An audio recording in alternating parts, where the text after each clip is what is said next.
Hare Krishna, everyone. Thank you so much for joining today's session. We will get started with small prayers. Om Ajnanatimirandasya Gnananjanashalakaya Chakshurunmilitam Yena Tasmai Shri Gurave Namaha Shri Chaitanya Manobhishtam Sthapitam Yena Bhutale Swayam Rupaha Kada Mahyam Dadati Swapadantikam Vandeham Shri Guru Shri Yuta Padakamalam Shri Gurun Vaishnavamsha Shri Rupam Sagrajatam Sahagana Raghunathanvitam Tam Sajivam साद्वैतं सावधूतं परिजनसाहितं कृष्णचैतन्यदेवं Shri Radha कृष्णपादान् सहगणललिता श्रीविशाखान्वितांश्च हे कृष्ण करुणा सिन्धो दीनबन्धो जगत्पते गोपेश गोपिकान्त राधाकान्त नमोऽस्तु ते तप्तकाञ्चन गौराङ्गी राधे वृन्दावनेश्वरी वृषभानुसुते देवी प्रणमामि हरिप्रिये नमो विष्णुपादाय कृष्णप्रेष्ठाय भूतले श्रीमते भक्तिवेदान्त स्वामीनिति नामिने नमस्ते सारस्वते देवे गौरवाणी प्रचारिणे निर्विशेष शून्यवादी पाश्चात्यदेशतारिणे वाञ्छाकल्पतरुभ्यश्च कृपासिन्धुभ्यैव च पतितानां पावनेभ्यो वैष्णवेभ्यो नमो नमः जय श्री कृष्ण चैतन्य प्रभु नित्यानंद श्री अद्वैत गदाधर श्रीवासादि गौर भक्त वृंद हरे Krishna Krishna Krishna Hare Hare Hare Ram Ram Ram Hare Hare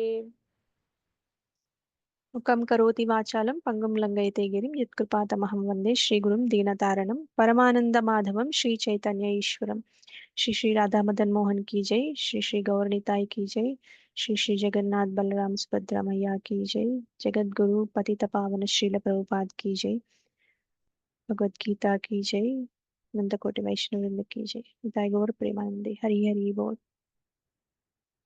So welcome everyone for today's session. Hare Krishna Mataji.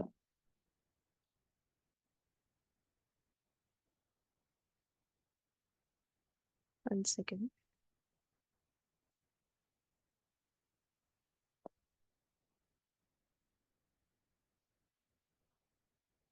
So we are going to start Jnana Yoga section of Bhagavad Gita today. So how many of you remember what is Karma Yoga, Bhakti Yoga, and Jnana Yoga? Okay. So let me recap. Today we are entering into the last section of Bhagavad Gita, which is Jnana Yoga. So as we discussed in the beginning, Bhagavad Gita is divided into three different sections. First is Karma Yoga, second is Bhakti Yoga, and third is Jnana Yoga. So we also discussed about the greatest Acharya in the Parampara system. His name is Vishwanath Chakravarti Thakur Pad. So who had beautifully explained this concept. He compared Bhagavad Gita with a gem-studded jewel box. Top lid of the box is Karma Yoga, and bottom portion of the box is Jnana Yoga, and the middle part, the jewel in the jewel box, is Bhakti Yoga. So let us briefly discuss about what are these yogas.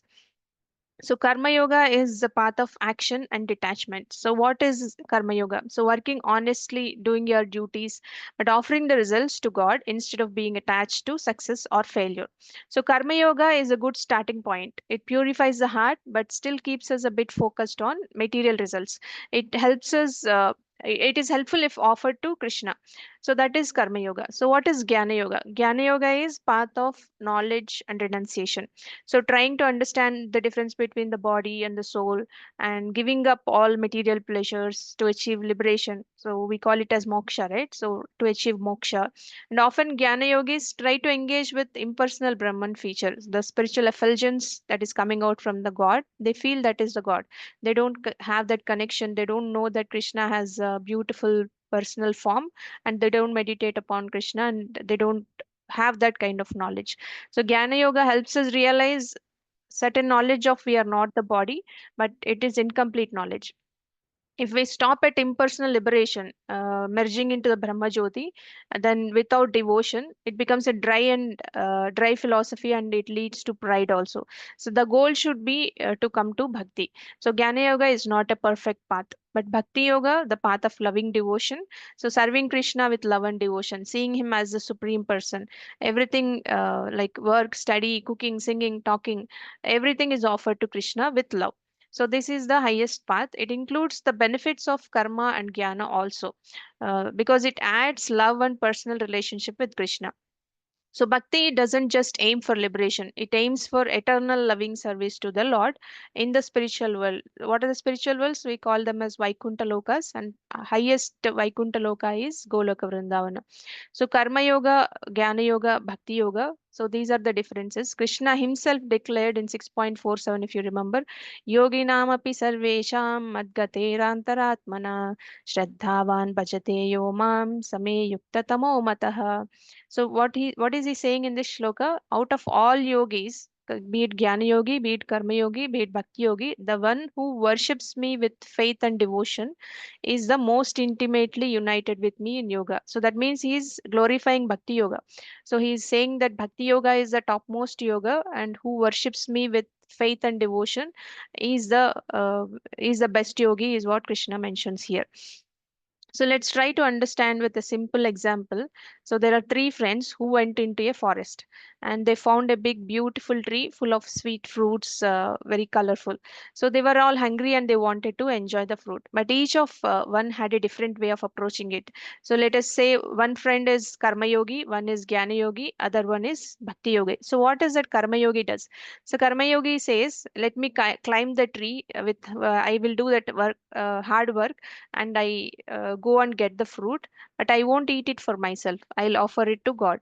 So he worked with full effort, carefully climbed the tree, plucked the fruits honestly, and came down. And then he offered some prayers and before eating, and he ate the fruit.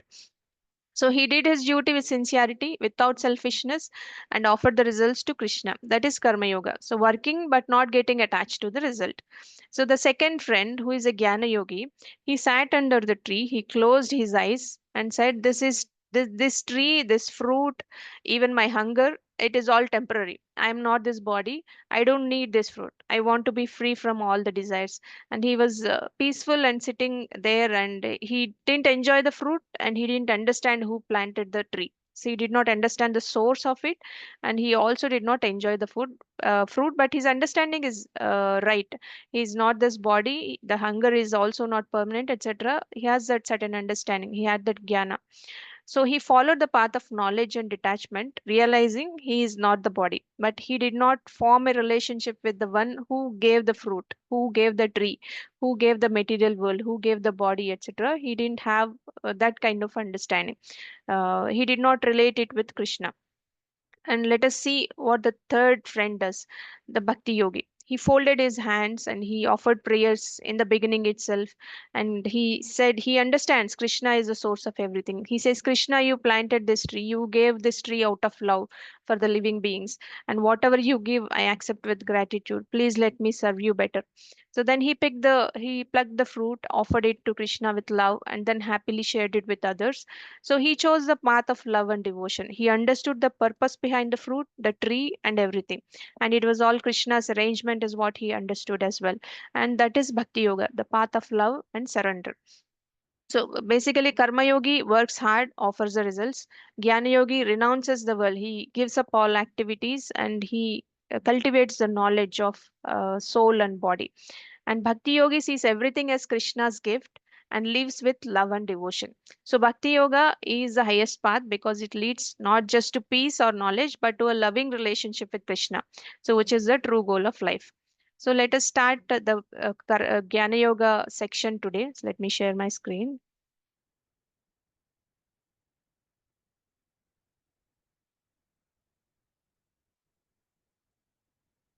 So let me know if you're able to see my screen. Yes, Mataji, we Yes, can see the Mataji. screen. Yes, Mataji. All right. So you're clear about the three yogas, right? We've already discussed all of that, but I just have given you a brief explanation about what each yoga is. Fine. Let us just recap what Bhakti Yoga is that we discussed last week about Bhakti Yoga, chapter 12, the path of devotion. So Bhakti Yoga or devotional service is the acronym. The acronym that we have used is God, G-O-D. And it was a small chapter which consists of only 20 shlokas, and 1 to 7 shlokas. Krishna answered Arjuna's question. Arjuna had a question: should we worship the formless Brahman or the Krishna with the form? So that was the question asked by Arjuna, which is better. So Krishna is clearly mentioned, he prefers personal devotion. And we also discussed about options in devotion from 8 to 12 verses. Krishna gives us a step by step plan. He says if one step is hard, you take the next step. That is also hard, you take the next step. So basically, he has given 4 steps. Always think of me with full bhakti, which is mind attached to Krishna. If you are not able to do devotional service like temple seva, kirtan, cooking, prasadam, etc. That is also tough work for me. Offer the results of your job to Krishna. And if that is still hard, you give up some results and cultivate detachment. Basically, we discussed about Smaranatmika Bhakti, Mananatmika Bhakti, Sadhana Bhakti or Abhyasa Yoga, and also work for Krishna, offer results Krishna. So 12.8, 10, 9, 10, 11, Krishna described about all of this. 12.8, pure bhakti is always remembering Krishna with love. That means chant, worship, love Krishna always, and keep Krishna in center of everything you do. That is spiritualize all your activities. And next thing is, if you are not able to do it, you do sadhana bhakti, practice bhakti, which is also known as abhyasa yoga. So train your mind with regular sadhana. So daily japa, like hearing Bhagavad Gita, Bhagavatam, devotee association, those kind of things are sadhana bhakti. And the third, if you are not able to do that, you work for Krishna, serve Krishna through actions. Like do some seva. Your mind is not attached, you are not willing to do, but still you go and utilize your senses like hands and legs in some service, organizing events or helping somebody who is already doing that events, etc. And if you are still not able to do, offer results of some of the year work, like donate or offer earnings for Krishna, or sponsor prasadam, any kind of activities that are done in temple, you sponsor for some of them. If not fully, you might be giving some 5% of your salary or some amount that you wanted to donate, etc. Right? So those kind of offering results of your work to Krishna. So these are the 4 things that we discussed in the options. And the last thing that we discussed from 13th to 20th shloka is devotees' disposition, the qualities of Krishna's dear devotees. So Krishna actually described the nature of a true devotee, and he said, who is truly dear to Krishna. So the qualities helps us understand how to live a Krishna conscious life in this material world. So Krishna discussed about one who is not envious, is friendly to all, free from false ego, equal in happiness and distress, and forgiving. So those kind of people are dear to Krishna. And a devotee is always satisfied. He's also self-controlled, and he is determined and focused. His focus is always on Krishna with mind and intelligence. So those people are dear to Krishna, and no one is disturbed by devotees, or they don't disturb others. So that is another quality. So they are free from anxiety, they're free from fear, they're free from excitement. So that quality also is dear to Krishna. And they are not attached to possessions. Whatever they earn in the material world, all the possessions that they have, they are not attached. And they are pure, and they also have skills required to do devotional service. They are skillful, and they are not they don't have worries also, and they don't take sides. They are not partial as well. So these are the qualities that are dear to Krishna. And they treat honor and dishonor the same. They treat dualities the same. They are steady in joy, they're steady in sorrow, and they are silent, satisfied, and focused on devotional service. So those are the qualities that we have discussed in 13th to 20th shlokas. So with that, we are entering into the next chapter, um, which is Kshetra Kshetragna Vibhaga Yoga. The acronym that we use is WISE. W stands for wise questions. Arjuna had certain questions. Arjuna had some intelligent questions. There are 6 questions he asked Krishna, and we will discuss what are they.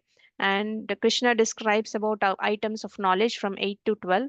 And Krishna also discuss about soul and super soul. What is soul and what are the attributes of soul? What is super soul and what are the attributes of super soul?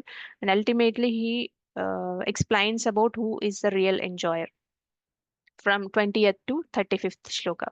So this is the acronym that we are going to use for today. And we will get started with the intelligent question that Arjuna asks Krishna. So the name of the chapter is Nature, the Enjoyer, and the Consciousness. So when we discussed initially, we discussed about five topics that we are going to discuss in Bhagavad Gita. Do anyone remember that? There are five topics that we discuss in Bhagavad Gita.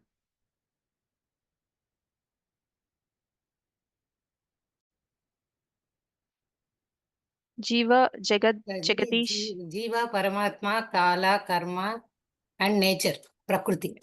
Yeah, Right. right, Mataji. Thank you. So these are the five topics that we discussed that we discussed about. We will be touching upon and learning about, and Bhagavad Gita discusses all these five topics. And now in this chapter, we will be discussing about three. Out of those three, Jiva, Jagat, Jagadish. So we will be discussing about these three topics.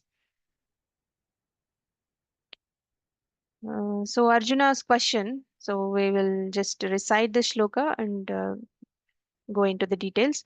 Arjuna uvacha prakritim purusham chaiva kshetram kshetragnam cha etadveditumicchami gnanam gneyam cha keshava. Someone would like to read the translation? My dear Krishna, I wish to know about Prakriti, nature, Purusha, the enjoyer, and the field and the knower of the field, and of knowledge and the object of knowledge. The Supreme Personality of Godhead said, "This body, O son of Kunti, is called the field, and one who knows this body is called the knower of the field." Dhanyavad, Mataji.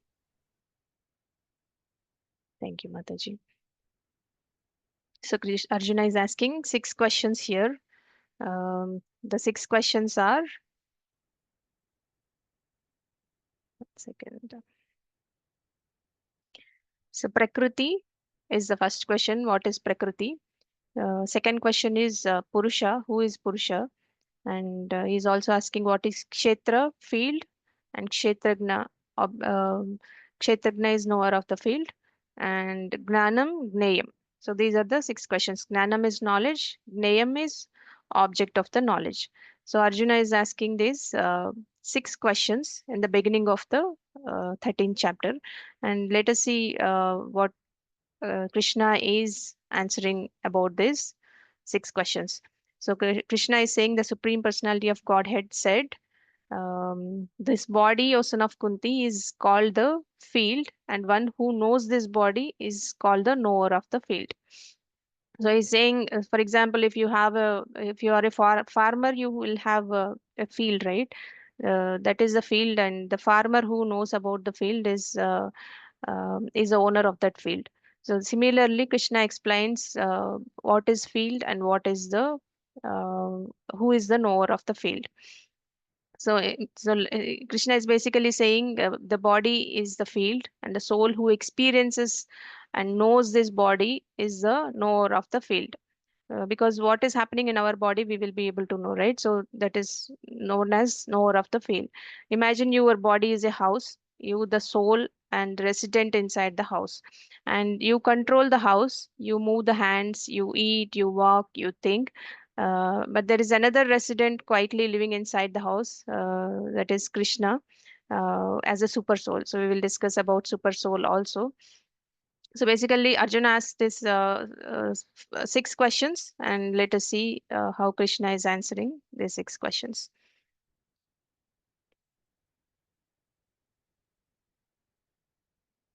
So Krishna appreciates the questions and answers all of them with clarity. So these are not academic queries, right? They are essential questions for anyone who is serious about life. who wants to understand the purpose of life, who wants to understand the mystery of birth and death, what happens before birth, what happens after death, etc. So those kind of people usually gets these questions, like Arjuna. So the six questions are given here as a honeycomb. Let us discuss one of the each of them. The six subjects. One is Prakriti, which is material nature. So material nature is Krishna's energy. He already discussed about it. I am the source of both spiritual and material energies. So Prakriti, whatever we see on the earth is known as made up of Prakriti, and this is Krishna's energy. Everything you see around, like earth, water, fire, air, ether, those are all gross elements, five gross elements, three subtle elements we discussed about them: mind, intelligence, and false ego. Basically, the body we have, the food we eat, the weather, all of it is part of Prakriti. Prakriti is temporary and changing, unlike our soul. Soul is not temporary, it doesn't change. Soul is eternal and permanent. Prakriti is temporary and changing. So, Prakriti is the material nature, and whatever we see, the five elements, the five gross elements, three subtle elements are known as Prakriti. And who is Purusha? Purusha is the enjoyer. Purusha here may refer to the living entity, but the actual Purusha, who is the enjoyer, we will discuss towards the end in the enlightened section of it. Purusha refers to the living entity here who wants to enjoy this material nature. So you see a nice chocolate cake, you want to eat it and enjoy. So that's Purusha trying to enjoy Prakriti. So, but the real Purusha is the supreme enjoyer, who is Krishna. So we are trying to enjoy his property, like guests trying to rearrange someone else's living room, right? The same way we are trying. The material energy belongs to Krishna. Krishna is a proprietor, but we are trying to enjoy his property. So we are called as Purusha in this context, but we are not the real Purusha. The real Purusha is Krishna. And Kshetra is the field, which is also known as the body of a soul. So Krishna calls the body a field where all our activities happen, like a farm where seeds are sown and results are harvested, right? The same way, body is also like a field. If you overeat, the field reacts with indigestion. If you exercise, the field becomes healthy. Your karma plays out in this field, right? So that's what field is all about. And kshetragna is knower of the field. So that is us, the soul inside the body, who is aware of what is going on in the body. Example, when your hand gets pricked, you feel that pain, right? Not your neighbor or somebody else, because you are the knower of your body, not others. And we do not know others' bodies, and others will not know our body, what is going on in our body. If there is a pain, if there is pleasure, that we only feel that, not others will feel it, and we will not be able to. Of course, with experience, if we have pain, if others also have pain, we with experience, because we also had that similar pain previously, we feel like we can empathize and we understand it, but we don't really feel it. So the body, the field, who is the knower of that field, that person only will be able to understand the body also, the field also. So know that we are not the body, but the knower of the body, the eternal soul. And the next thing is gnana, knowledge. So Krishna defines real knowledge is not as like how much you scored in school, but qualities like humility, non-violence, simplicity, cleanliness, approaching a guru, etc., etc. There are some 20 qualities that we are going to discuss today. So those are called real knowledge. A person may have 5 degrees but still be proud and rude, then there is no point, right? So that is not gnana. So real jnana is becoming humble, being surrendered, and thinking that we are servants of Krishna. That is real jnana. Others who are not able to exhibit, that is not real jnana. So we will also discuss the 20 qualities that Krishna talks about. And next is gnayam. Gnayam is object of knowledge. So, with the knowledge, what is that you need to know about? The ultimate truth to be known is Krishna Himself, the super soul within all of us, and the cause of all causes. So, if the soul is the knower of the body, Krishna is the knower of all the souls. So, Krishna is the knower of all the bodies, like the server behind all individual user devices, right? Krishna is like that. He is the knower of all the bodies. So, these six questions are the foundation of spiritual wisdom. And Arjuna's curiosity is not for debate, it is for transformation. He's asking all these questions for transformation, not for challenging spirit with challenging spirit or doubting Krishna or anything of that kind. So we also need to inquire like Arjuna, but let us understand what each of them means. Hope we are you're clear with these 6 questions, right? Yes, Mataji. Okay. So here, Krishna is talking about the difference between soul and super soul. Krishna reveals that inside every living being there are two uh, beings inside reside. One is Jivatma, another is Paramatma. Jivatma is the soul, that is us, and super soul is Paramatma, who is Krishna. And they live in the same body, but their roles are very different. So let us try to understand the super knower of all bodies is called Krishna in his Paramatma form. He sits in everyone's heart. He knows what every soul is doing, thinking, and desiring. He knows everything about it. Imagine a central CCTV camera system, and they monitors every room in a building, right? The same way, super soul is that all-seeing presence, aware of every room, every body. So he's also the supreme proprietor and controller. So everything belongs to Krishna. He is the ultimate owner and controller of the body, mind, and also the universe. And we may feel like we own our phone, our house, but when death comes, we leave everything behind, right? The same way Krishna remains the actual proprietor. And Krishna is infallible and always superior to the soul. Krishna never forgets. Infallible means he never forgets what happened in the past, what will happen in the future, what is going on in present. Krishna knows everything, and he never forgets. He never makes any mistake, and he never gets confused. His GPS doesn't recalculate like us, because he always knows the path. So that's reason why he's known as infallible, and he's always superior to the soul. So let us see what soul is, that is us. We are the knower of our own body. Each soul is only aware of its own body, not others' body. If you, like we discussed, if we stub your toe, you feel that pain. The person next to you doesn't feel that pain. That's because you are the knower of your own field, own body, and you are the secondary proprietor and controller. So we are given this temporary control over this body by Krishna, but it is not really ours. It is like renting a car. So you can drive it, but the company owns the car. Like we take the lease of the from if you are working in an IT company, there is a car lease policy, right? So you buy the car, but you don't own it. At the end, you have to return it, or you have to pay some money to own it or buy it from the company. So fallible and subordinate, we forget things. So soul has this properties like fallible and subordinate. We forget everything, and we don't know what happened in the previous birth. Forget about previous birth. Maybe 10 days ago, 20 days ago, we forget many things, right? We forget things, make mistakes, and sometimes we mess up even with our guidance. We have super soul within, and Krishna guides us from within, but we sometimes mess up. We don't understand it completely. That's because we are fallible and dependent on Krishna for real knowledge. So Krishna is the ultimate guide, sitting within our hearts, and he is waiting for us to turn toward him, like a silent passenger who is willing to help when we ask. So Krishna is also looking for that. When we go and ask him for any help, he is ready to serve. And the soul is eternal but dependent on Krishna, the super soul. So we think we are the boss of our lives, but Krishna is the actual boss.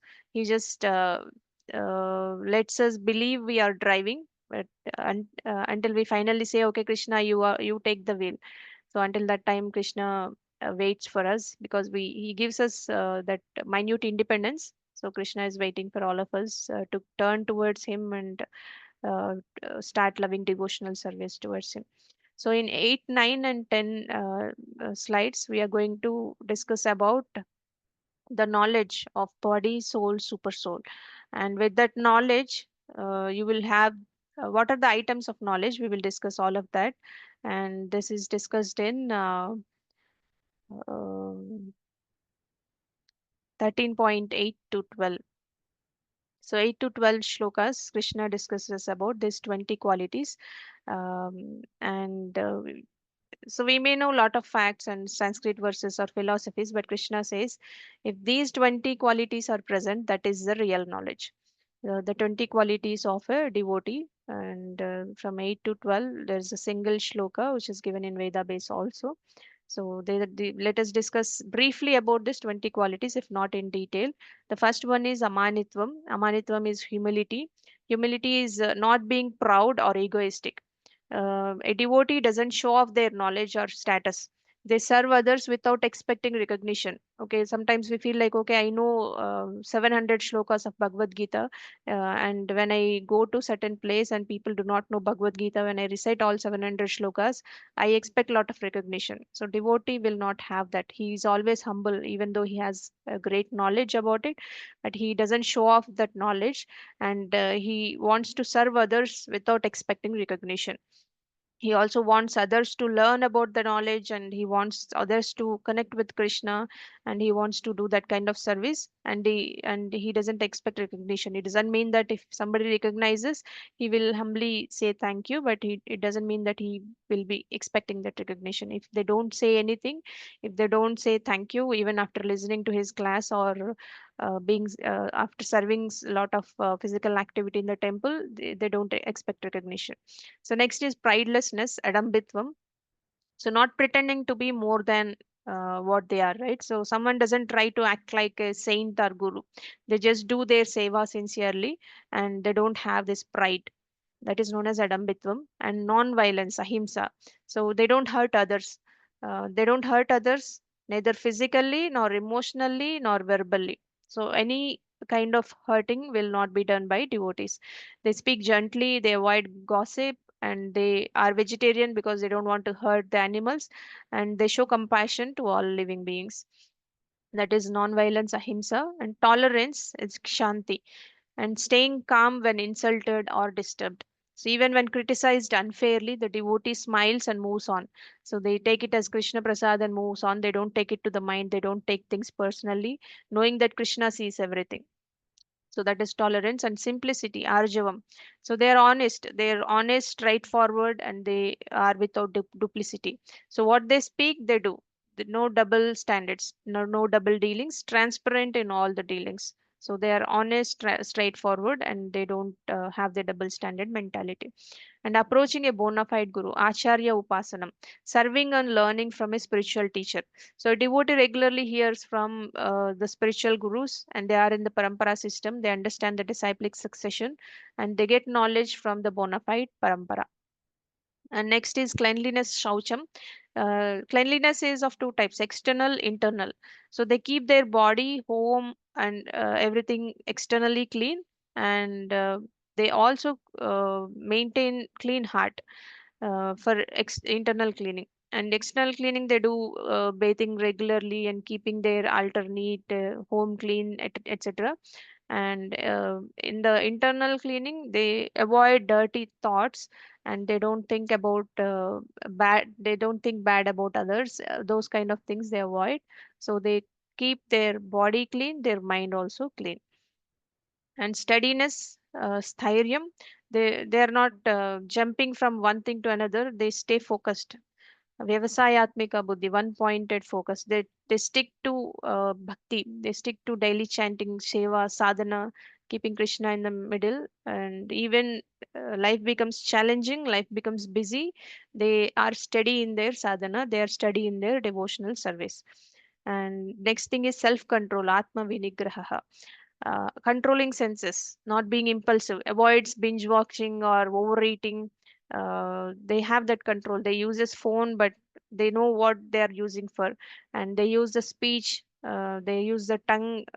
Tongue is something like eating too much, speaking too much. So they avoid all of that. They have that control until what they have to eat, until what they have to talk, etc. Right? They use everything effectively, wisely for Krishna.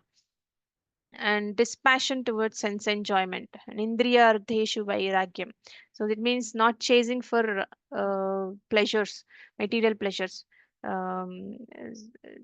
It means they don't want to go for a movie night, instead they choose to go for a temple program. They find joy in kirtan, not in mundane material parties and things like that, right? So that is dispassion towards sense enjoyment. They avoid as much as possible the indriya, the sense pleasure, unnecessary sense pleasure. It doesn't mean that you will have to stop everything, but you have to choose wisely. Absence of false ego, anahankara. So not thinking I am the doer. Everything that is being done, they keep Krishna in the middle. They say, if they are skillful, they say, okay, I got this ability because as Krishna has given me this ability. I got this skill because Krishna has mercifully granted me this skill. You know, some people, they by birth they draw very well, by birth they sing very well, by birth they have some common sense, or they do dealings well, they have some leadership qualities, etc. Or few people may develop in while they grow, through experience, through learning from others, through formal learning, etc. So but they think, whatever they get, whatever they have positively, whatever their skills that they have, they all see this as Krishna has given, and I am not doing, Krishna has given me these abilities. So they don't always say I am the best, but Krishna, they say Krishna is the best, I got this things from Krishna. So that means anahankara, absence of false ego. And the 12th one is seeing the miseries of birth, death, old age, and disease. Janma, mrityu, jara, vyadhi, dukkha, doshanu, darshanam. So they understand material life has suffering. A devotee doesn't get carried away by temporary fun. They see the need for spiritual life seriously. So when there is fun, there is misery. They understand that material life is suffering. They understand that this material life is miserable. Uh, Dukkhalayam ashashvatam. It is temporary, it is miserable. They understand that. They understand the fact behind Janma, Mrityu, Jara, Vyadhi. They are all causing this suffering. The devotee wants to get out of it.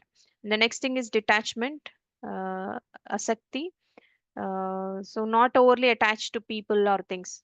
They love family, but they know Krishna is the real shelter. They doesn't panic when something is lost.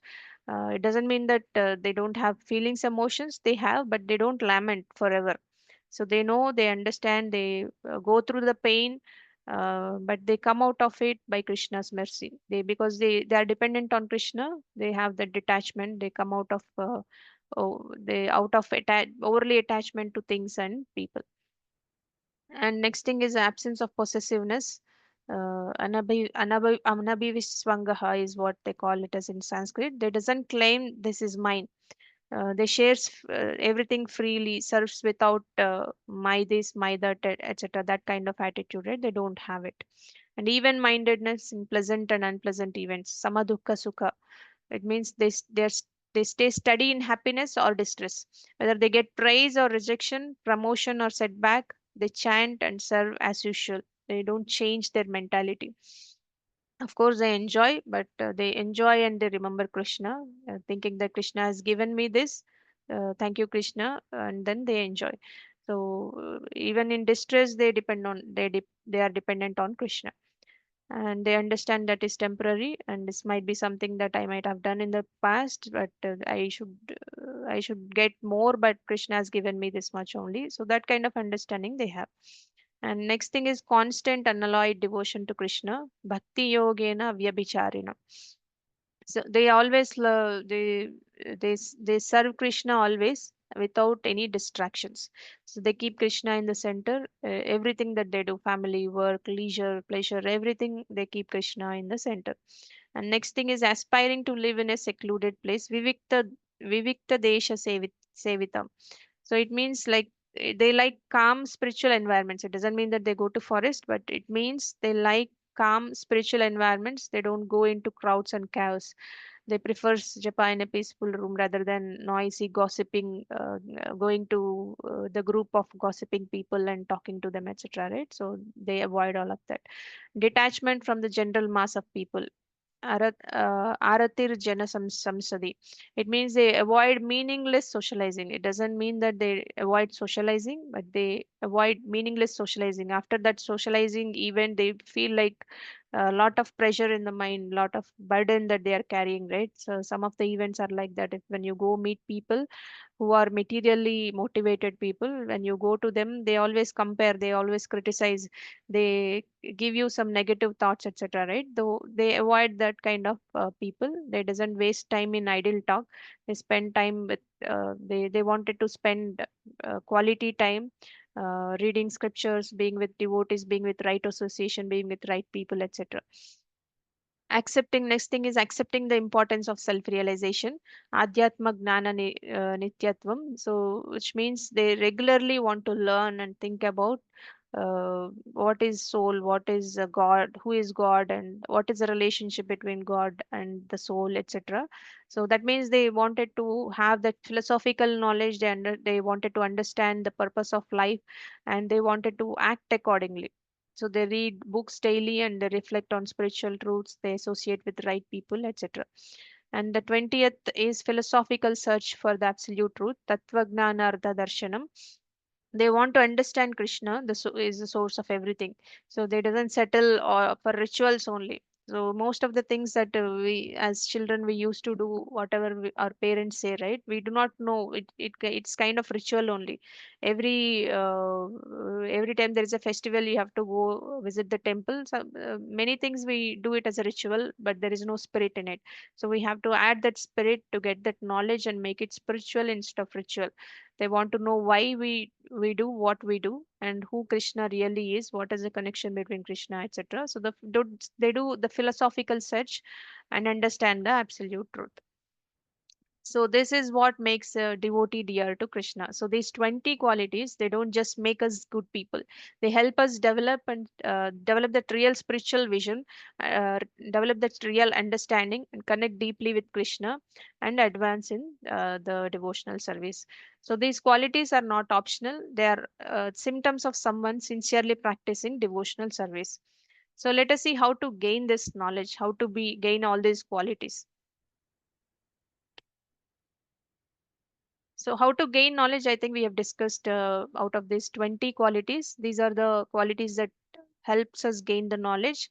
Ananya yoge in a constant and unalloyed devotion to Krishna. And the essential quality, how do we get it?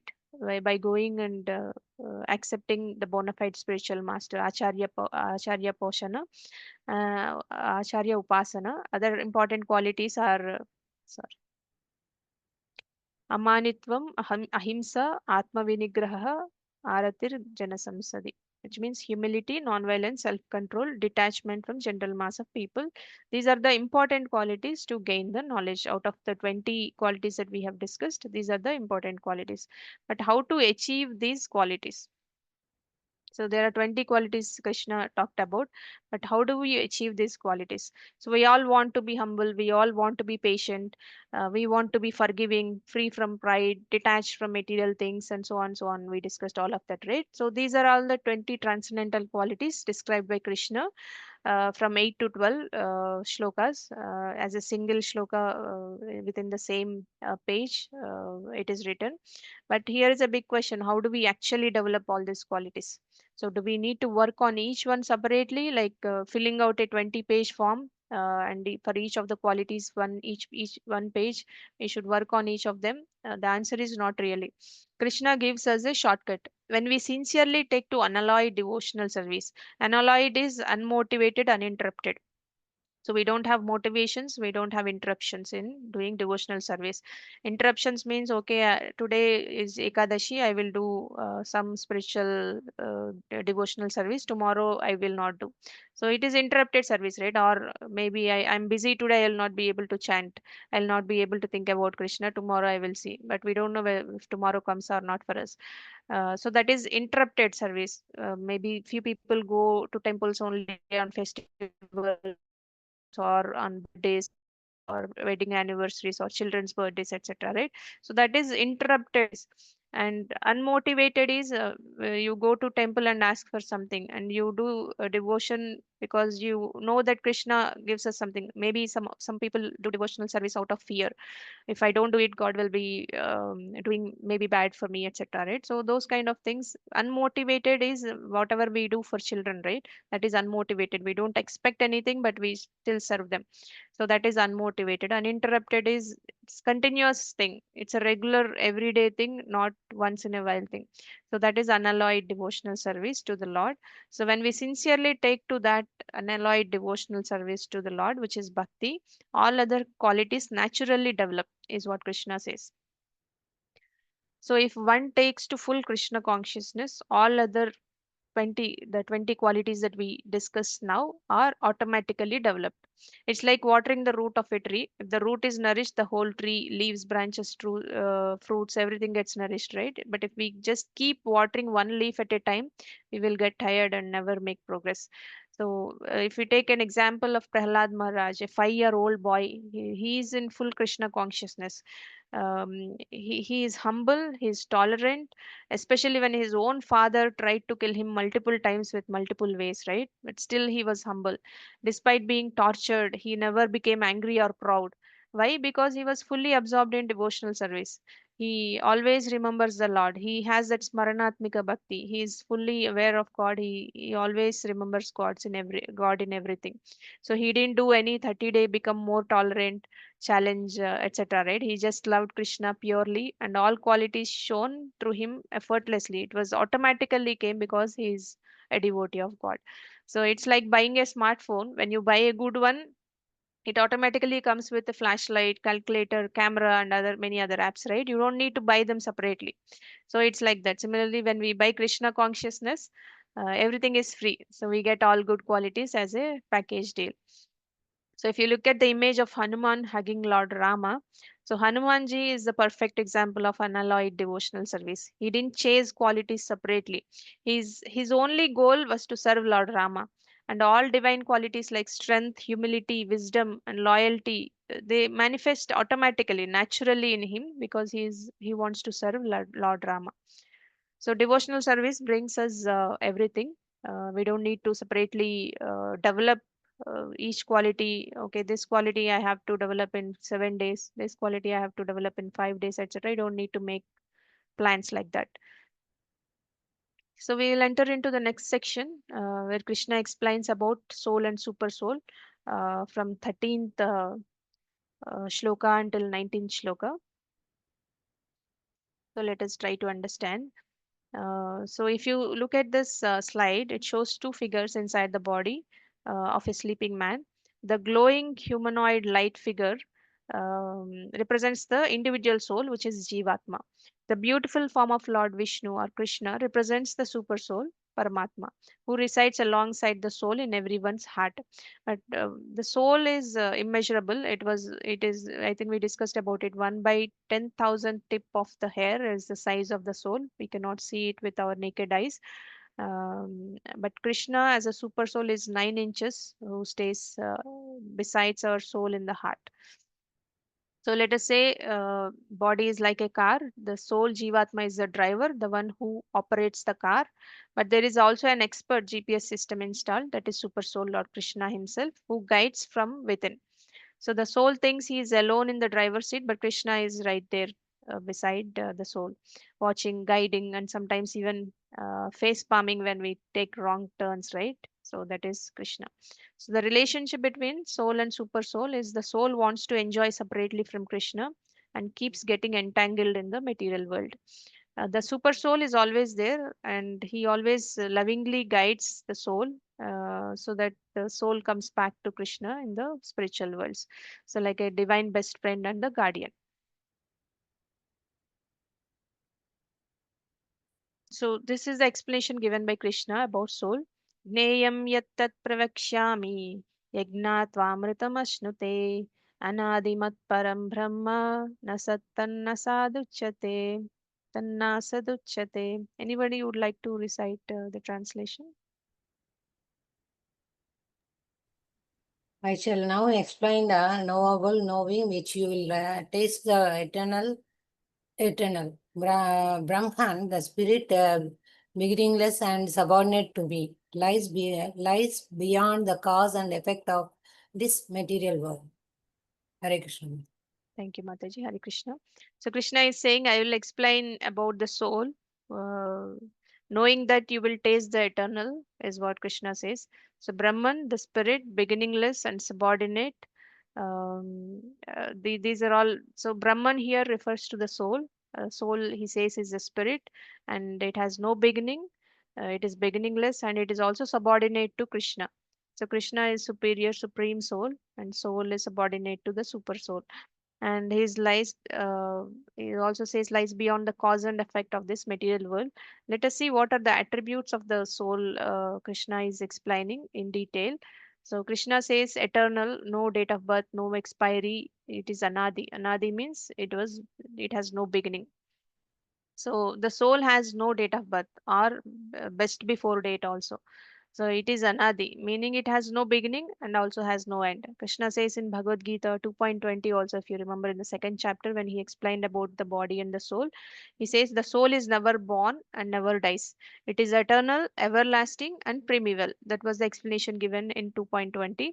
So you don't need to celebrate the soul's birthday because it never began. The body might be turning 25, 35, 75, etc., but soul is ageless, like the real forever young. So that is eternal, no date of birth, no expiry, so known as Anadi. And it is subordinate to Krishna. It's always dependent on Krishna. The soul is eternally a servant of Krishna. In Chaitanya Charitamrita Madhya Leela, it says, Jivera Swarup Hoy, Krishnera Nitya Das. That means Jiva is always a Nitya Das of Krishna. So we are not independent mini gods like Krishna. So we are like a spark from a fire, bright only as long as we stay connected to the fire. Otherwise, the brightness will go off, right? So the fire is Krishna, and the spark from the fire is the soul. Once we disconnect, we lose our power. So think of your phone on its own. It is smart, capable, powerful, but only until the battery runs out. If the battery is there, it works. If the battery is not there, it doesn't work, right? So same way, unless we stay connected to the charger called Krishna, otherwise it becomes lifeless and beyond the cause and effect of this world. So this means the soul is not a product of matter. It's not made of chemicals, atoms, or DNA like the body. It doesn't age, it doesn't rot, it doesn't decay like the body. As soon as the soul goes out of the body rots and decays, right? So soul is not like that. While everything in the material world is born, grows, and dies at some point, the soul simply watches it what happens. So Krishna says in Bhagavad Gita 13.13 also, in the previous slide, Brahman lies beyond the cause and effect of this world. Just we have seen that in the previous slide. So Brahman is referring to the soul. He says lies beyond the cause and effect of this world. So it's like inside a movie theater, the body is part of the movie, acting out of the scenes, but the soul is like you, the audience watching. The movie may change, but you remain the same. So the soul is timeless. It has no start, no stop, and it is also powerful, but only when connected to Krishna. And it is transcendental, not part of ups and downs of this material world. It is beyond the material world. Transcendental is it is not the matter, it is beyond the material world. So we may be inside a temporary vehicle called the body, but our true identity is eternal, which is permanent in spiritual planets. And when we remember Krishna by chanting his name, we begin to reconnect with our soul's nature. That is the actual nature, but we forgot, and we don't enjoy in the beginning because we forgot in that way. So we need to revive that relationship with Krishna through chanting and to learning about Bhagavad Gita and Bhagavatam. So we will be able to connect back to Krishna. And let us see what is super soul, how Krishna explains the super soul. um, Anybody would like to read the translation? I'm not reading the shloka because we don't have much time. The supreme truth exists outside and inside of all living beings, the moving and the non moving. Because he is subtle, he is beyond the power of the material senses to see or to know. Although far, far away, he is also near to all. Thank you, Mataji. So Krishna is talking about himself as Paramatma, the super soul. who is inside us, right in our hearts, all around us, pervading the universe. We discussed about the super soul within other things also, right? The taste of water is also super soul, and the brightness in the sun is also super soul, right? So we discussed about a lot of other things in previous chapters. So Krishna is inside us, all around us, and he's subtle, so subtle we can't see him with microscopes or binoculars, that because the mind, intelligence, and false ego, we know that they exist but we cannot see them, right? Same way we cannot see the super soul also with our naked eyes. And you could be in the middle of a noisy street or in a quiet forest, still the super soul is equally present, observing silently. So that we need to understand. But how super soul works, think of the super soul as the ultimate GPS, guiding our every move if we choose to listen. Every time there is some inner voice coming within from us, right? Guiding us when we are about to do some wrong things, there is some inner voice that comes, that is Krishna guiding us from within as a super soul. The divine, it's also, we can also think as a divine CCTV watching every action. It's not about punishing, right, but for loving guidance. For example, if a mischievous child, a mother or father watching, monitoring that child, it doesn't mean that they want to punish, but they wanted to guide them, uplift them, support them, etc., right? So the same way Krishna is also watching our every action, but not to punish alone. Punishment comes as per the nature of the law, but he wants to lovingly guide us to go in a right path. And he is the silent witness. He never forces us, but patiently waits for us to turn toward him, because there is some minute, because we are not, Krishna doesn't want us to be puppets, right? He gives that minute independence. He wants us to choose whatever we want to do. So that is why he watches silently, and he never forces us. He wants us to lovingly come back to him, but not forcefully. If he wants, he can do forcefully, and it is just a matter of 1 second, right? Everybody can surrender to Krishna, but he doesn't want that to happen. He never forces us. So the same way, like our children, we don't want to force them to love us, right? The same way Krishna also doesn't force us. So Krishna as a Paramatma accompanies every soul in every body, life after life. Even if you take a worm in the stool, he also accompanies you as a Paramatma, super soul, and he wants to try bringing back to Krishna, to spiritual planets. So imagine a Wi-Fi signal; it is everywhere in your house, but but you cannot see it. Only when your device connects properly, you get the benefit. Otherwise, you will not get the benefit. Similarly, super soul is everywhere, but only when we tune our consciousness through Bhakti Yoga, we can experience Krishna's guidance. So Krishna says he is far away, durastam, meaning beyond the reach of material senses.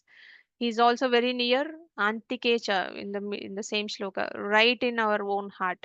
So he's beyond the reach of material senses. He is far away in that sense, and he's also very near, right in our own heart. It's like the sun millions of miles away, but its light and heat are right on our skin, right? Similarly, Krishna may be in Goloka, but as super soul, he is also right inside us, closer than our breath. So, what should we do? If the super soul is watching us and guiding us lovingly, what's our move? So, we need to reconnect. How we reconnect? Through chanting, hearing about Krishna, serving Krishna. So, this is the supreme Wi Fi password to connect with super soul. How can we reconnect? We can reconnect through Bhakti Yoga, devotional service.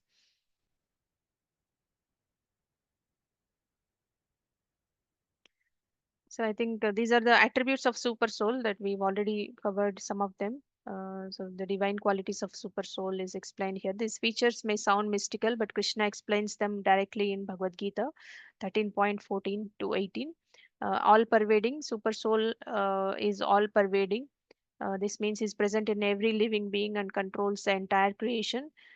Think of it like super soul is the original server, and all the living beings are connected terminals. He can see through all eyes, walk through all legs, hear through all ears, yet he remains separate and untouched. So when your phone connects to the cloud, the data is everywhere. Similarly, the super soul is not stuck in one place. He's present everywhere at once. No lag, no network drop, etc. Right? So that's how the super soul is all pervading. And the next thing is all reconciling inside and outside of living entities. He exists both within as Paramatma and outside also as the universe itself. So even Srimad Bhagavatam also says the Lord is within and without everything. It remains unchanged. So he's like a director who is both watching the movie and acting inside it through avatars, but never gets caught up in the drama. So that is how Krishna is. And you are playing a video game and also coded it yourself. You have created the video game. You are both outside and inside the experience, right? So that's Krishna as super soul. And he is transcendental. He has no material senses, but yet full of spiritual senses. This might sound contradictory, but it is not. He has spiritual senses because he is a supreme person. He is known as Purusha. He is the source of our senses also. So our ability to see, hear, think comes from Krishna. So imagine a projector, it is not part of the movie on the screen, but without it, the movie has no light or life, right? The same way, Krishna empowers all senses, but is not limited by them. He is not limited by them. So his senses are not dull or defective like ours. He can eat through his eyes. He can hear your prayers from the heart and bless you just by your intention. So Krishna senses and our senses are completely different. We have material senses. Krishna has spiritual senses. And the fourth point is undivided. Even though super soul appears in every heart, he's still one. He doesn't split like a for example, if you have a cake, 1 kg cake, if you divide and give it to others, it will be complete, right? Because you have divided and you have given it to others. If Krishna is divided as a super soul within everybody's heart, it doesn't mean that Krishna will be exhausted. He still remains the same. He's undivided. It's like one sun reflecting in countless spots of water, right? For example, if you the sun is there in the sky, and you have some hundreds and thousands of small pots on the earth, and the reflection of sun is inside all the pots of water, right? So same way each reflection is individual, but the sun is one. So that this is Krishna inconceivable opulence, achintya beda beda tattva. He's simultaneously one and also different. So this is called achintya beda and abeda tattva. So he's undivided. Even though he's split, he is undivided. So you might have also heard this Purnamadam, Purnamidam. He's always full. Even though he's divided, he's always full. And he resides in the heart of all. This is the sweetest part. Krishna as super soul is not far away. He's just inside your heart. He's your constant companion in all lives. Even though you take animal birth, you take human body, you take insect body, you take bird body, you take plant body, Krishna is the constant companion. He is silently guiding, witnessing, and patiently waiting for us to come back to him. And Super Soul basically is not an abstract energy. He is Krishna himself, a person. He is not limited. His spiritual senses and presence are perfect. And he is our best friend. He is our closest witness. And he is also a silent well wisher. So that's the reason why when nothing is working out, even our closest friends, closest family is not listening to us, we tend to turn our way towards God. That is one of the reason, because Krishna is our best friend. In some corner we know about it, and nothing is working out, we turn to God. That's one of the reasons. And how do we connect? We discussed about it through devotional service. We can reconnect clearly. And let us see who can know the soul and super soul. Somebody wants to read the translation?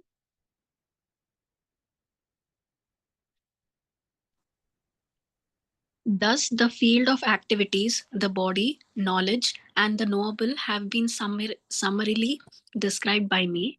Only my devotees can understand this thoroughly and thus attain my nature. Thank you, Mataji. So Krishna is basically saying, look, Arjuna, I have explained the soul, Jivatma, the super soul, Paramatma, the body, Kshetra, and real knowledge, Gnana. But you know who can actually understand all this deeply? He says, only my devotee. Why only devotees? Because devotional service purifies the heart. So without devotion, knowledge remains theoretical, like reading cooking recipes but never turning on to the stove, right? Turning on the stove. So that is something like that. So Krishna doesn't mean scholars, yogis, or philosophers. They can understand anything, but he's saying without bhakti, it remains incomplete and dry. So they can get theoretical knowledge, but if they don't have bhakti, they cannot do any practical activity on what they have learned, what the knowledge that they have gained. So imagine you are trying to understand a complex smartphone, but you have never used one before, and you don't want to read the manual. Then you will poke around and guess things, maybe take selfies by mistake, etc. Right? So you experiment and learn. But a person who is connected to the manufacturer, for example, a trained employee, he understands it inside and out of the smartphone. So devotees are also like that. They are spiritually trained by Krishna himself. Through devotion, Krishna reveals the deeper truths. They will not be able to understand otherwise.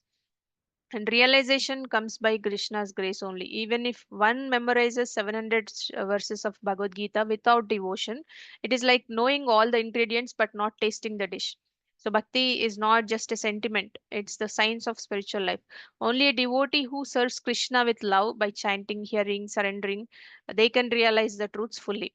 So, if we approach Krishna as his loving servant, not just as an object of study, he reveals everything. Otherwise, you will not be able to understand Krishna uh, through just speculative knowledge or by reading yourself, etc. So let's not just know about Krishna, let's know him through bhakti by chanting and realizing the knowledge. We don't want information, just information, we want transformation also.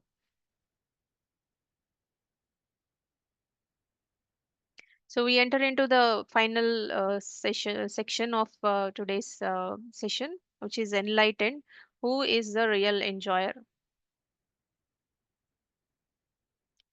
So that this is one of the most important questions in spiritual life, right? And answering it correctly is what makes one truly enlightened. So most people think I am the enjoyer. This world is here for me.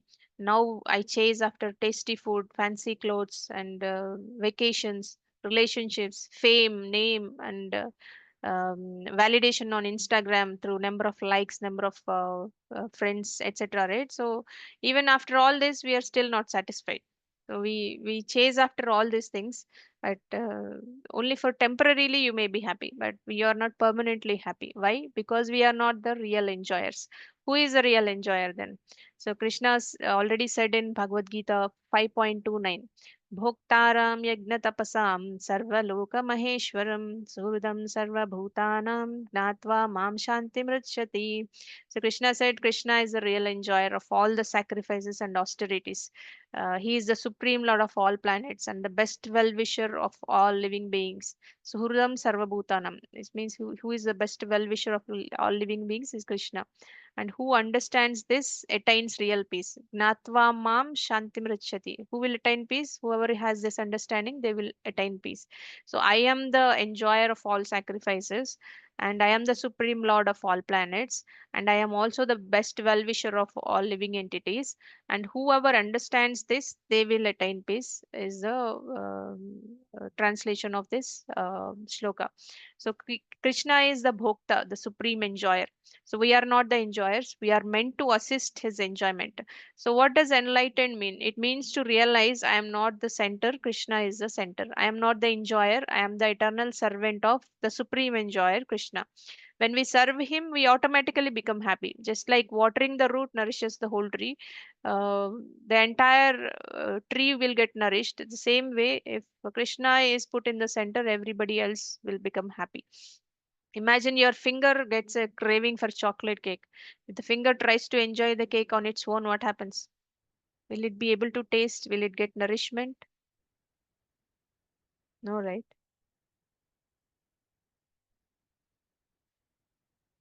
Okay, but when it puts the cake into the mouth, then the whole body, including the finger, becomes nourished. Likewise, Krishna is pleased, we automatically experience joy and satisfaction.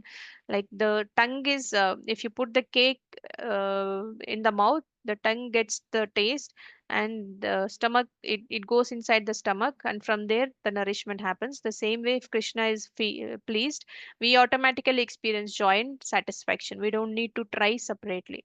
So, enlightened living means serving Krishna, not trying to replace him, enjoying life by offering everything to him, realizing that true peace and joy come from the alignment with the supreme enjoyer Krishna, not by trying to become Krishna. So right now we are trying to be the controllers, but we are not the controllers. Right now we try to enjoy like Krishna, but we are not Krishna, right? So we cannot enjoy like him.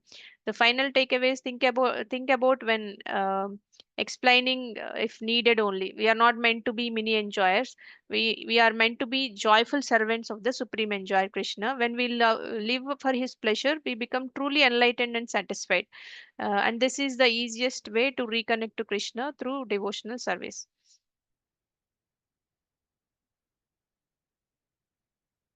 So these are the qualities of these are the topics that we need to understand to get that enlightenment. So this is the key for this section. So let us think as an enlightenment checklist. So first one is qualities of Jiva, the soul. We learn the true nature of ourselves, right? We are not the body, but we are the eternal souls. We are Jivatmas. And we are Anadi. We don't have beginning, part and parcel of Krishna, and we are dependent on Krishna.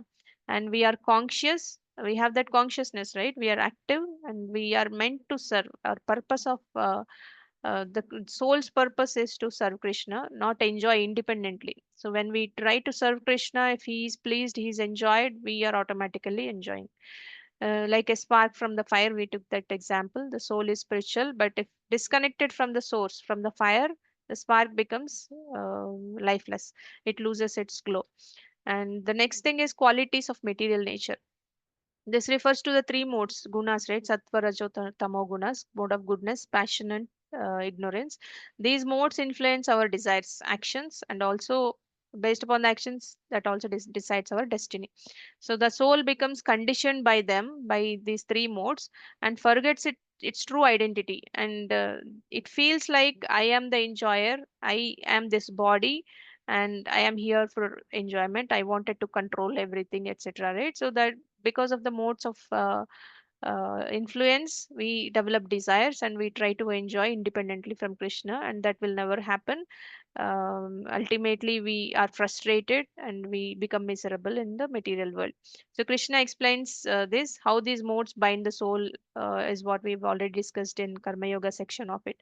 So, think of the body and mind like clothes, dirty or clean depending on the laundry. So, your karma, right?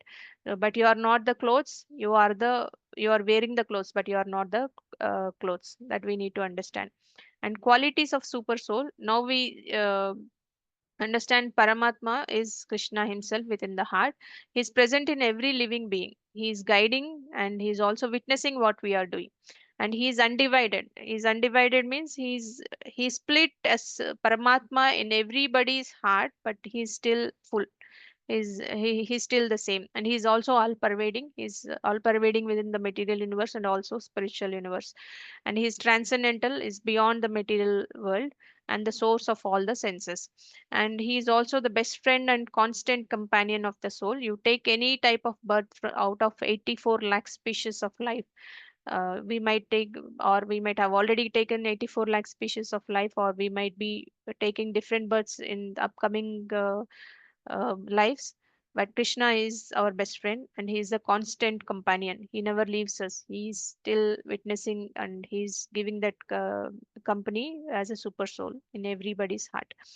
Um, and realized Jiva, this is a turning point, right? The soul realizes I'm not this body, I'm Krishna's eternal servant. This is what self-realization in the mood of devotion. So it is not dry knowledge, but loving understanding of the relationship between the Jiva and Krishna. And Bhagavad Gita in 13.19, Krishna says, only my devotee can understand all this and attain me. So that's what we just have seen in 13.19. And acquiring Gnana Chakshu, eyes of knowledge. Gnana Chakshu is eyes of knowledge. This means the person begins to see reality as it is. So with spiritual eyes, they see the soul in everybody, not just the outer shell. So they see Krishna within all beings, not just in temples. They understand what is temporary and what is eternal. So as soon as you approach as living being, you see that okay, they, this is not just the body. This is also a soul, and it also has Krishna accompanying as a super soul. That understanding everybody will have. Then, with if you have that understanding, And if you also have that understanding of Jiva is entangled in material world because of the desires, and everybody's desires are different, everybody's journey is different, everybody will ultimately try to develop devotional service towards Krishna. So then you will not be seeing them, you will not get any frustrations, right? You will not be finding any misery. So if your understanding is spiritual understanding, so you will find happiness even though you are in distressed situations. So like putting on night vision Google night vision goggles, right, in the dark, suddenly you see things clearly that were always there. So if you put on your night vision goggles and see in the dark, you'll not be able to see anything. And destination, what happens to such an enlightened soul? They attain Krishna, they transcend birth and death, they reach the spiritual world, Vaikuntha planets or Goloka planets, the Krishna's eternal abode. And 13.24 to 26, Krishna assures it.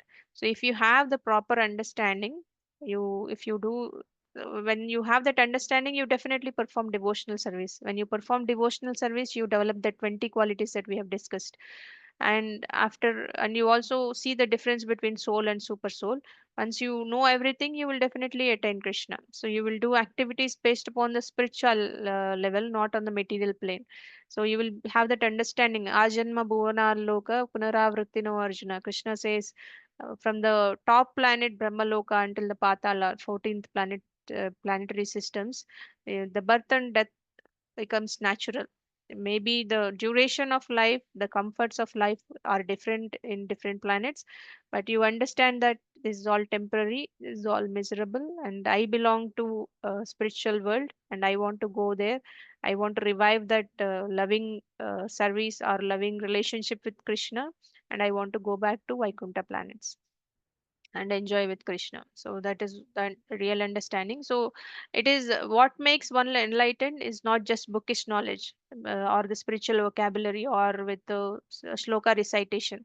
The truly enlightened person, he understands their nature as a jiva, and he sees Krishna as the super soul within everybody, and he also serves him with devotion, and he walks the path of the bhakti yoga, like chanting, hearing, remembering Krishna, putting Krishna in the center, spiritualize your activities, etc. So those things he will be able to do. So this ends the chapter 13. So we have slides. We already discussed all these things. We slides for each of the topics of enlightenment. Um, but this is what it is. So we discussed about whys. Arjuna asked wise questions. There are 6 questions Arjuna has asked Krishna, and Krishna has given the items of knowledge, and he also explained soul and super soul. And we discussed about what enlightenment means, what is the qualities of jiva, what is material nature, super soul, and what does realized jiva does, and how to acquire that gnanachakshu. And after all attaining, acquiring all of that, what will be the destination? So this is what we have discussed today. And this is also known as Kshetragna Vibhaga Yoga. And in English, it is known as nature, the enjoyer, and the consciousness. So let me know if you have any questions.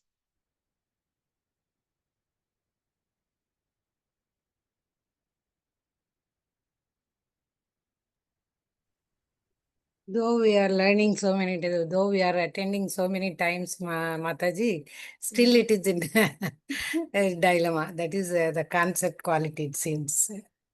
So Yeah, so attended many Bhagavad more Gita. times.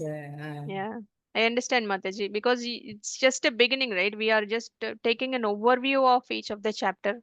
We are Yeah. not going shloka by shloka and understanding in detail. So when we are done with this SGR course, there are sessions that are online available within this team. This team is known as Gaurangavani team, associated with ISKCON Abits.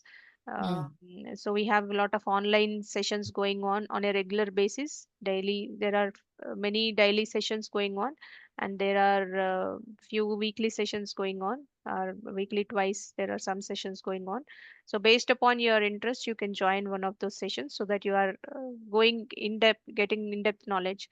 So somebody says, right, if you understand one shloka in Bhagavad Gita, your life is fulfilled. So even acharyas who are great acharyas, they keep reading, and they understand new thing every time they read the same shloka. So the subject is deep philosophical. It doesn't mean that everybody has to go that deep. At least we try our level best to understand each shloka and the purpose of Bhagavad Gita and purpose of life. So it takes time, Mataji. Don't get Yeah. overwhelmed that within these 18 days is just an introduction. So at Yes. least you understand these are 5 topics, and Jnana Yoga, Bhakti Yoga, Karma Yoga, and where are we and what we need to do, what is the purpose of life. At least few things, few concepts, if you understand, Yeah. then that will be good. Okay, Mataji. Yeah, I'll let you know, Mataji, once we are done with this, or if you want to join now itself, ping me personally. I will add you Okay. to appropriate groups Okay, so Mataji. that you. Batch is started newly, Mataji. New batch is started in. New batches, I will check, Mataji, but there are batches that are ongoing. There's one batch they've started 2-3 months ago. They are in fifth chapter now. They read 2 shlokas every day. Oh, So yeah, 2 okay. shlokas in detail with examples, and Very we good. also have quizzes every chapter. One if first chapter is done, we will have one day for quiz and doubt Yeah. session, and we Mm. go in depth in detail. Not like this overview. So in 1 hour we cannot cover much, no, Mataji. So whatever I could do, I Definitely, am. definitely we can. So it is just an introduction of certain concepts Yeah. and overview of the chapters. Yes. Thank you, Mataji. Thank you, Mataji. Hare Krishna. Anybody has any other question? I know we are getting late, but I'm trying my best because I wanted to cover upon the basics of Karma Yoga, Bhakti Yoga, and Jnana Yoga. So that took some time. So we had to take 20 more minutes. So thank you everyone. Vancha kalpatarubhyasya kripa sindhubhyev cha patitanam pavanebhyo vaishnavebhyo namo namaha. Ananta koti Vaishnavendra ki jai. Srimad Bhagavad Gita ki jai. Srila Prabhupada ki jai.